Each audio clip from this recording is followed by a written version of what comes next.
Truly, it is said that unless one is born of water and the Spirit, one cannot enter the kingdom of God. That which is born of the flesh is flesh, and that which is born of the Spirit is spirit. The surprise should not arise at the assertion of the need to be born again. This teaching echoes the prophet's doctrine, to die before dying. This concept refers to the understanding of the true essence of death while still alive, thus removing all fears of this world. This path is the pursuit of truth. For mystics, it represents the journey toward perfection, the dismantling of the illusory ego. It means transcending both the body and the mind without undergoing physical death. Self-analysis is necessary to understand one's essence. The mystic recognizes that humans have a true identity of divine nature, hidden by the fictitious ego that begins to form from birth. The individual constructs a false notion of self, identifying with labels such as teacher, lawyer, businessman, doctor, king, elderly, among others. Regardless of the nature of self-declaration, humble or arrogant, he is not that, in truth. In the spiritual journey, the mystic endeavors to eradicate this illusory ego through meditation, concentration, prayer, study, and other practices.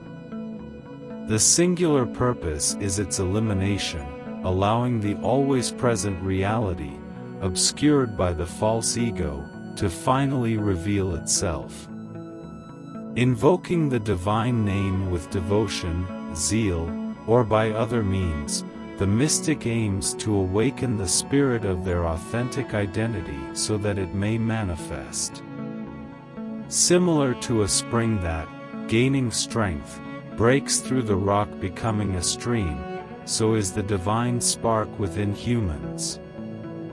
Through concentration and meditation, this spark bursts forth, manifesting, cleansing the impurities of the false ego, and transforming into a flow that becomes a source of relief, comfort, healing, and joy for all around.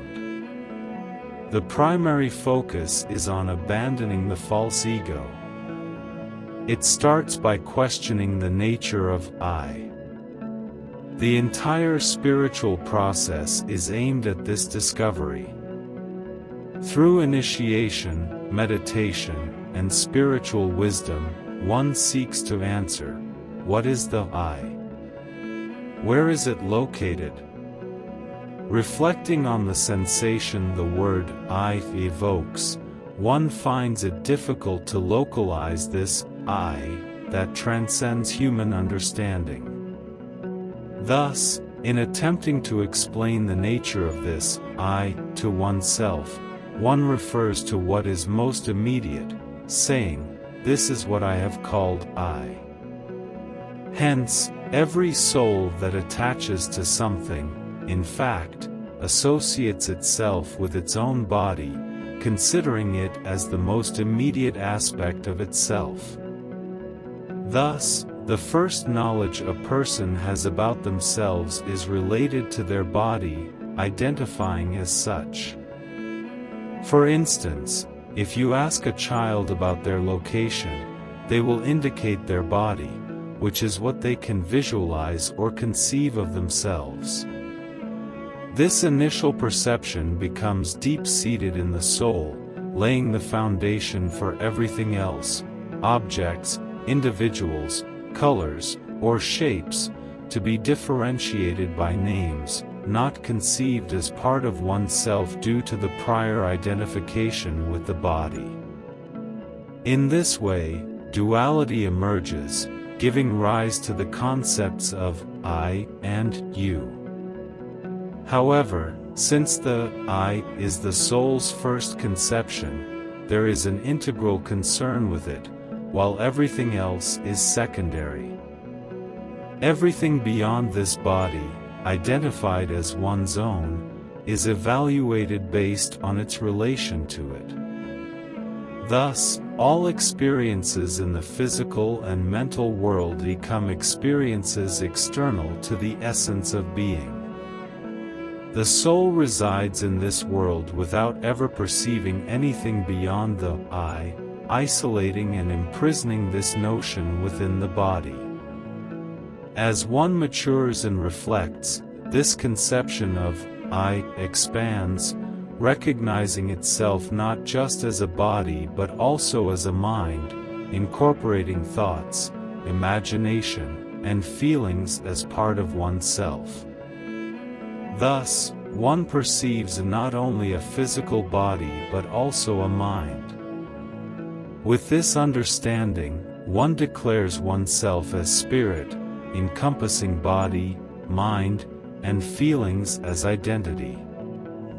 This is the ego. Advancing in knowledge, the soul questions this identity, discerning what truly constitutes the I. Realizing that possessed objects, like tables or chairs, are external to oneself, the reflection on the true essence of the I begins. The realization that the I identifies with the body but is beyond it marks the beginning of the spiritual journey in search of truth. It is recognized that the body is an instrument used by something deeper that declares the I, separate from thoughts, imaginations, and feelings, which also do not constitute the true I. The main task on this journey is to disengage from the false ego, seeking an internal transformation and a fight against this illusory identity. Mastering one's own ego, more challenging than taming a lion, is essential. Once the internal ego is conquered, external challenges also dissolve, bringing peace regardless of company or circumstances. At the heart of spiritual teaching lies humility, this tireless dedication to dilute one's ego, paving the way for the supreme elevation of being. Humility manifests when we forget our persona, in every reflection, act, and interaction, challenging yet fruitful both spiritually and in daily routines. By renouncing the illusory ego, we invite immortality to fill our being. The spiritual aspirant is encouraged to become an empty vessel, ready to receive the divine wine of harmony and melody, adopting the posture of being nothing to become everything.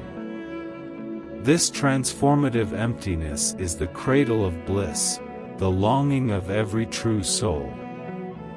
Being nobody is paradoxically being everything, a realization that transcends knowledge, wisdom, kindness, piety, or spirituality, the sublimity of being nothing. While the idea of becoming nothing may intimidate, it reflects an overcoming of man's deepest attachment to his individuality and personality, scaling the spiritual Mount Everest, where the earthly merges with the heavenly. The spiritual path is a journey of unveiling, removing the illusions that obscure the authentic, revealing it in its fullness, and introducing the soul to the divine kingdom. This spiritual rebirth, this resurrection, elevates the being to true existence, to the eternal companion, unchangeable and faithful. The surrender of the finite self to the infinite brings such joy that the insignificance of the ego becomes irrelevant. Thus, the essence of the spiritual quest is the inquiry, who am I? An exploration of authentic and divine identity. By unveiling this true identity, the mission of the spiritual path is completed.